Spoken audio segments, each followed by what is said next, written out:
Muy buenos días, somos estudiantes de la Facultad de Derecho de la Universidad del Cauca en cuarto semestre en la materia de obligaciones y nos ha correspondido el tema efecto de las obligaciones y nuestros compañeros, mis compañeros Carolina Villano, Gabriel Velasco y Rubén Valencia Ayala.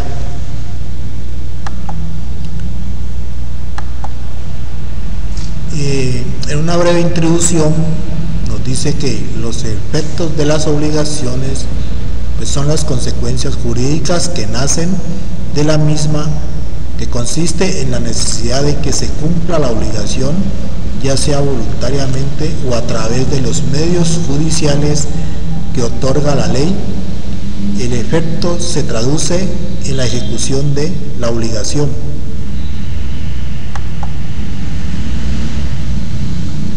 Un segundo concepto, la obligación civil es aquella relación jurídica en virtud de la cual una parte denominada deudora debe observar una conducta denominada prestación que puede constituir en dar, hacer o no hacer en interés de otra parte denominada acreedora y cuyo incumplimiento acarrea consecuencias.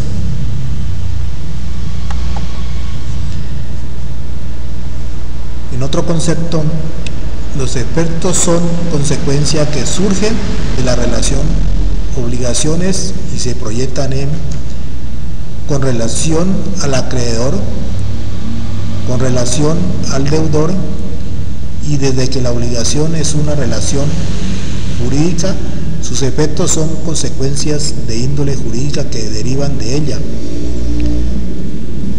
Con relación al acreedor es una serie de dispositivos tendientes a que obtenga la satisfacción del interés suyo que la sustenta. Y con relación al deudor como verdaderos derechos correlativos de su deber de cumplir.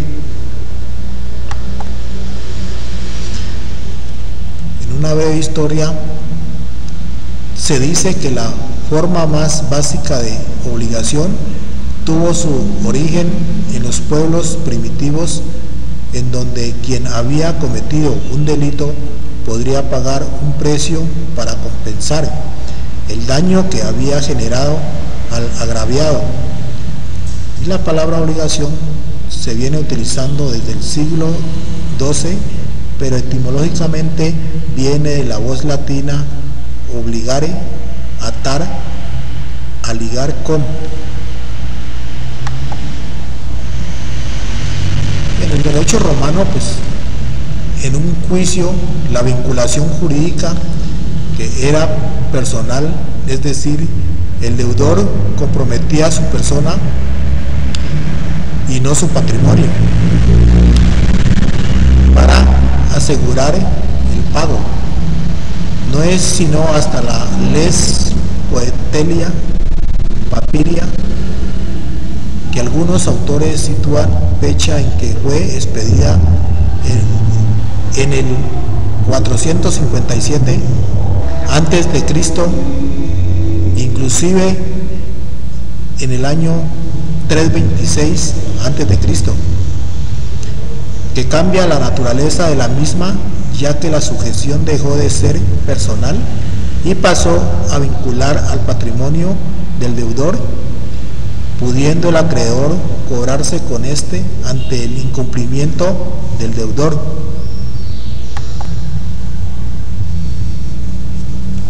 Los romanos definieron la obligación como una obligación que es el vínculo jurídico que nos constriñe en la necesidad de pagar algo según el derecho de nuestra ciudad. Y en Italia como reparto obligatorio, y ahí a España, que ofició en esta como en tantas otras áreas de vehículo cultural para el derecho latinoamericano, donde se habla desde hace años de relación obligatoria.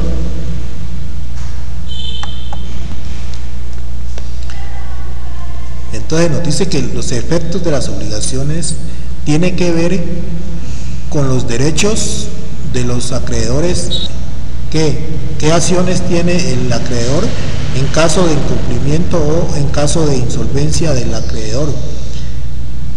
La doctrina los dividió en derechos principales del acreedor, derechos auxiliares del acreedor. En los derechos principales del acreedor tenemos la ejecución forzosa, que permite la ejecución forzosa. Se embargan los activos para que pague. La indemnización de perjuicios.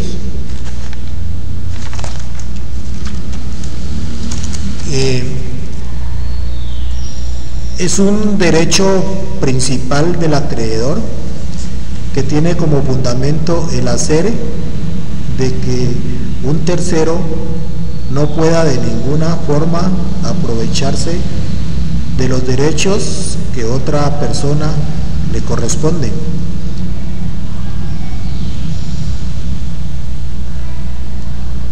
Debido a ello, el legislador coincide la indemnización de perjuicios como una sanción para la persona que debe resarcirlos.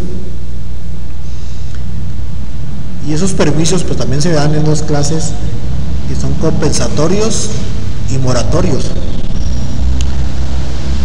Los compensatorios, pues también llamados perjuicios por la no entrega en obligación de dar una especie distinta en dinero,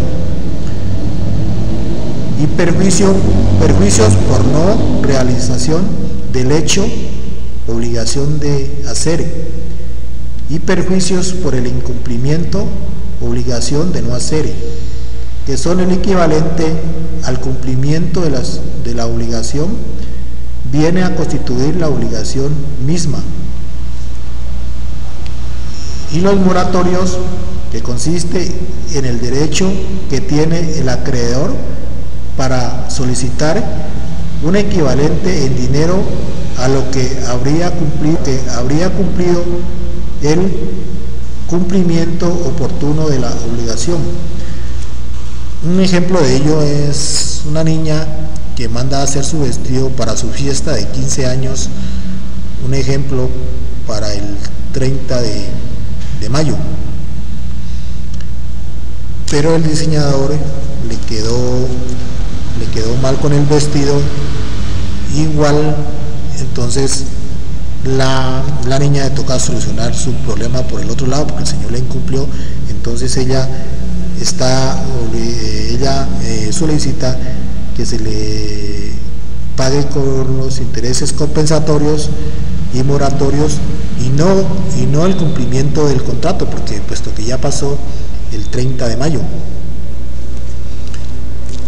Y tenemos también la excepción de contrato no cumplido. Y en la excepción de contrato no cumplido, pues estaríamos hablando de la teoría de la mora. Y en los derechos auxiliares del acreedor tenemos las medidas conservativas, comunes y particulares, las medidas reconstructivas, acción de simulación, la acción pauliana.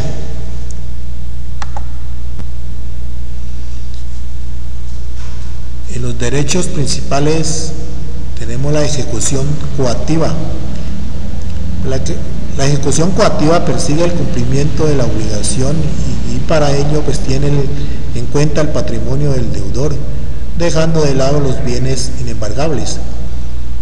Para acudir al proceso ejecutivo es necesario contar con un título que contenga una obligación clara, expresa y exigible.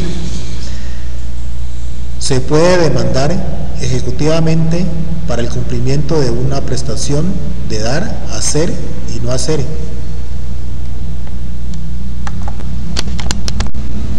Proceso ejecutivo en el Código General del Proceso. La ejecución por parte de la obligación de dar, el objeto principal sería la entrega de una suma de dinero. Las pretensiones en este proceso ejecutivo serían primero el capital y como segundo los intereses. Otro objeto es la especie mueble o bienes de género, diferentes de dinero. Las pretensiones en este caso serían la especie o género o el pago de los perjuicios por la no entrega según el artículo 428 del Código General del Proceso y segundo los perjuicios moratorios. Como segunda obligación tenemos la obligación de hacer. El objeto principal es la ejecución del hecho y las pretensiones la ejecución del hecho o el pago de los perjuicios por la no realización según el artículo 428 del Código General del Proceso. Y como segunda pretensión, los perjuicios moratorios. Tercera, la obligación de no hacer. El objeto es la abstención de realizar una acción. Las pretensiones, primero los perjuicios por el incumplimiento o la destrucción de un hecho y segundo los perjuicios moratorios en concordancia con los artículos 435 del Código General del Proceso. Teoría de la mora. La teoría de la mora se encuentra regulada por los artículos 1608, 1609, 1615, 1595 del Código Civil y el artículo 423 del Código General del Proceso. En concepto, se habla que la mora es un retardo imputable al deudor del cumplimiento de una obligación, que existiendo previamente un requisito por parte del acreedor. O sea, esto es una mora solvente. Tipos de mora. La mora total, cuando se debe todo de la obligación. La mora parcial, cuando hay un incumplimiento defectuoso y se dan las obligaciones principalmente de hacer. La mora definitiva, cuando nunca cumplió con la obligación. La mora temporal, cuando estuvo temporalmente en mora y por uno de los dos hechos anteriores lo cumplió. La mora simultánea o automática, cuando se da por el retardo y el incumplimiento en el mismo momento. Y la mora sucesiva, cuando hay requerimiento judicial en el tiempo y cuando el retardo y el requerimiento se presentan en el tiempo. Teoría de la mora. La mora tiene tres elementos. La primera es el retardo, la segunda que el retardo debe ser imputable al deudor y la tercera la interpelación o el requerimiento. Requerimiento contractual. El requerimiento contractual se da cuando al momento de suscribir el contrato se estipula un plazo. Lo contractual, lo principal es el plazo. Si se estipula un plazo y al llegar no se ha cumplido, entonces se puede exigir. Interpretación de requerimiento tácito. La tácita se encuentra en el artículo 1608, numeral 2 del Código Civil. Y un ejemplo, cuando en estas obligaciones hemos emitido y se pone un plazo, un nuevo plazo o un nuevo término de cumplimiento, y es donde inicia el requerimiento judicial, que sería la tercera. Efectos de la mora. El primer efecto es que el deudor debe responder al acreedor por los perjuicios según el artículo 1615 del Código Civil. La segunda, los riesgos de la cosa deben estar a cargo del deudor moroso, artículo 1607 del Código Civil. Y la tercera, el acreedor puede ejercer los derechos según el artículo 1546 del Código Civil. Mora simultánea. La mora simultánea habla en la excepción de un contrato no cumplido. Si una de las partes de una relación bilateral no está en la posición de cumplir las obligaciones contractuales, como puede exigirle a la otra en el cumplimiento de una prestación debida, ante este incumplimiento mutuo de las partes del contrato surgen consecuencias para las obligaciones derivadas del contrato, pues en los contratos bilaterales, si ambos contratantes han incumplido, ninguno de los dos puede pedir perjuicios, ninguno de los dos puede exigir la cláusula penal y ninguno de los dos se predican las consecuencias específicas sobre el riesgo de sobreviviente. Este referente es tomado de la sentencia T537 de 2009, sentencia del 6 de agosto del mismo año, magistrado ponente doctor Humberto Antonio Sierra. El accionante, el señor César Augusto Rodríguez, donde presenta una acción de tutela para que se le protejan sus derechos al debido proceso sobre la sentencia proferida por providencia de un proceso ejecutivo en su contra. Los hechos: el señor manifiesta que se celebró un contrato de arrendamiento en el año 1998 con Comunicaciones y Sistemas Limitada, donde él debía pagar unos cánones de arrendamiento por un local comercial. Le arrendó al señor, como segundo hecho, el señor José Luis Vaca, el representante legal, se hizo pasar como el propietario del inmueble. Pero el 1 de marzo de 2004 se presenta la señora Luz Marina Giraldo de Tavera como la verdadera dueña, y ella manifiesta que el representante de Comunicaciones y Sistemas nunca le había cancelado el arriendo y que tenía prohibido subarrendar. Esto fue demandado y el fallo del juzgado al que se demandó fue que es, en primera instancia, que acogieron la ilegalidad del contrato, ya que este había expirado en el año 2004 y tenía prohibido subarrendar. Como segunda, el señor José Luis Vaca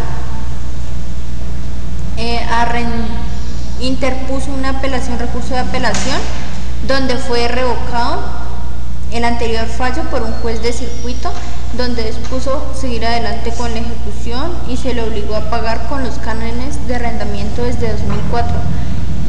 La cláusula de 2004 y la cláusula y las costas del proceso. La Corte Constitucional, al revisar el caso, resuelve revocar los fallos anteriores y deja sin efecto la sentencia proferida por el juez de circuito de Bogotá. Responsabilidad de cumplimiento defectuoso. Presupuestos. Primera, el deudor debe cumplir con la deuda tal y como fue contraída. Segunda, en la ejecución de cualquier obligación puede haber cumplimiento defectuoso. Y tercera, la prueba de cumplimiento defectuoso. Derecho de los auxiliares del acreedor como medidas conservativas. Primero se habla de las comunes, donde beneficia a todos los acreedores y pueden ser por intervención en causas mutuarias, según los artículos 1279, 1289 y 1203, 1435 del Código Civil, y la intervención en liquidación de la sociedad conyugal o patrimonial de sociedades, artículo 1312, 1821 del Código Civil. La administración de bienes del ausente, artículo 111 de la Ley 1306 de 2009, y el ejercicio de la acción de declaración en el artículo 375 del Código General. Particulares, se habla de el crédito cuando el crédito no es exigible, según el artículo 1549 del Código Civil, y cuando el crédito es exigible, una solicitud de embargo y secuestro o el derecho de retención. Derecho de los auxiliares del acreedor para las medidas reconstructivas. Se habla de una acción de simulación que es absoluta y relativa, que el término es de 10 años. La relativa se caracteriza por tener una naturaleza o la causa del contrato y la alteración de las partes o el precio. Derechos auxiliares del acreedor en medidas reconstructivas. Acción pauliana. Habla de la legitimidad del acreedor con el crédito anterior a un acto jurídico que se ataca y es exigible líquido y líquido. Planteamiento por Ospina Pérez, criticado por el señor Ospina Pérez. Elementos: el perjuicio, que haya un fraude pauliano del deudor y también de un tercero adquiriente en el caso de contratos onerosos. El término debe ser de un año, desde un año desde la fecha del acto jurídico, según los artículos 24 y 91 del Código Civil, y el efecto es la revocación del acto jurídico en provecho del acreedor y demandante hasta la concurrencia de la deuda. La acción pauliana se da cuando el deudor vendió sus bienes mediante negocio jurídico y real, cumpliendo con los reglamentos establecidos en la ley, y la acción pauliana debe ser probada por la mala fe. Muchas gracias.